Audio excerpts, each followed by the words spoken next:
Aspiring gamers, welcome to Major Chemistry. આજે આપણે BSc Sem 6 question number 7 discuss કરીશું. Question number 7 ની અંદર આપણે પૂછ્યું છે હેમિલ્ટોનિયમ કારક શું છે? સાબિત કરો કે હેમિલ્ટોનિયમ કારક એ હર્મિશિયન કારક છે. પહેલાં આપણે હેમિલ્ટોનિયન કારકની વ્યાખ્યા આપીશું, તેનું ફોર્મ્યુલા ડિરાઈવ કરીશું, થોડી તેની માહિતી આપીએ.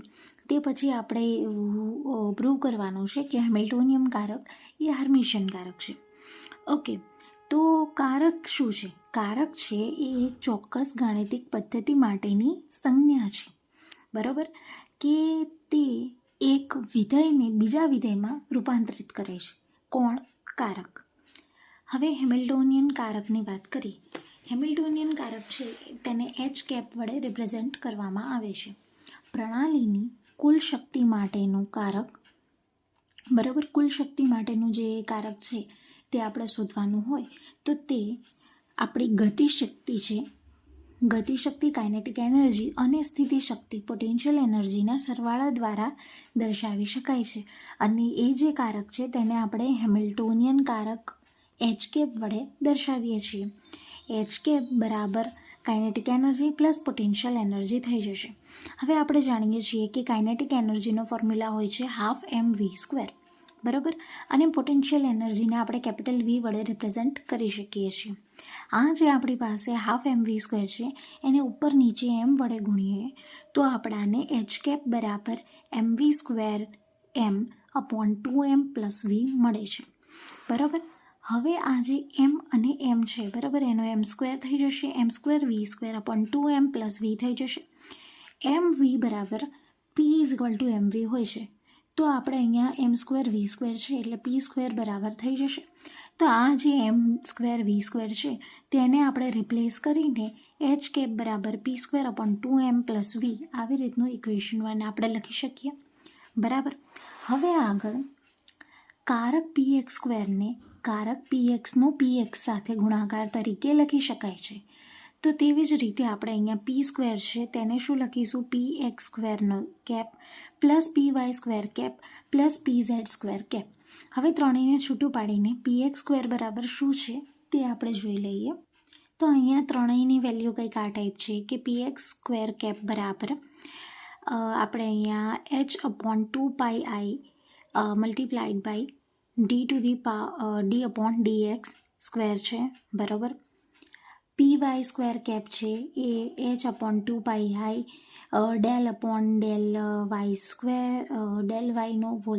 એ ટાઈપનું બને છે. ઓકે, ત્રણેયની આપણે વેલ્યુ છૂટી પાડીને અહીંયા જોઈ લઈએ. px² કેપ છે તેના બરાબર શું છે? તો કે h/2πi ∂x². સિમિલરલી pyમાં પણ એવું છે. ∂x હતું અહીંયા ∂y થઈ જશે, અહીંયા ∂z થઈ જશે. આવી રીતે ત્રણેયની વેલ્યુ જે હતી એ આપણું પ્રીવિયસ ઇક્વેશન જે આપણે આગળ જોયું તેની અંદર મૂકીએ તો આપણાને p² બરાબર આવી રીતની વેલ્યુ મળશે. આ ત્રણેયને અહીંયા આપણે પ્લસ કરી રહ્યા છીએ ટોટલ જે આપણું ફાઇન્ડ કરવાનું છે એનર્જી તેની માટે. તો અહીંયા હવે આપણે px² આ જે h છે ત્રણેય પાસે અહીંયા સ્ક્વેર છે, બરાબર, તો hનો સ્ક્વેર થઈ જશે, ત્રણેયનો h² આવી જશે, એને આપણે કોમન કાઢી લીધો છે. અને આ જે 2πi હતું, બરાબર, એમાં જે 2 છે એને 2 × 2 કરીશું એટલે 4π² થઈ જશે, π × π² ત્રણેયમાંથી કોમન કાઢી લઈએ છીએ. હવે આપણી પાસે અહીંયા ∂2/∂x² plus ∂2/∂y² plus ∂2/∂z² અને આપણું જે 1/i છે એના બરાબર આપણે -1 લઈએ છીએ, બરાબર, જેના લીધે અહીંયા નેગેટિવ સાઇન આગળ આવી છે. હવે p² બરાબર આપણી પાસે -h²/4π² ∂² આ ટાઈપનું આપણને મળી જશે. આ જે છે આવાળા ડેલને બંનેને આપણે ડેલ જ રિફર કરીએ છીએ મોસ્ટલી, તો આવાળો જે ડેલ છે ને તમે એકને ડેલ્ટા પણ કહી શકો છો, તેને આપણે લાપ્લાસિયન કારક કહીશું, બરાબર.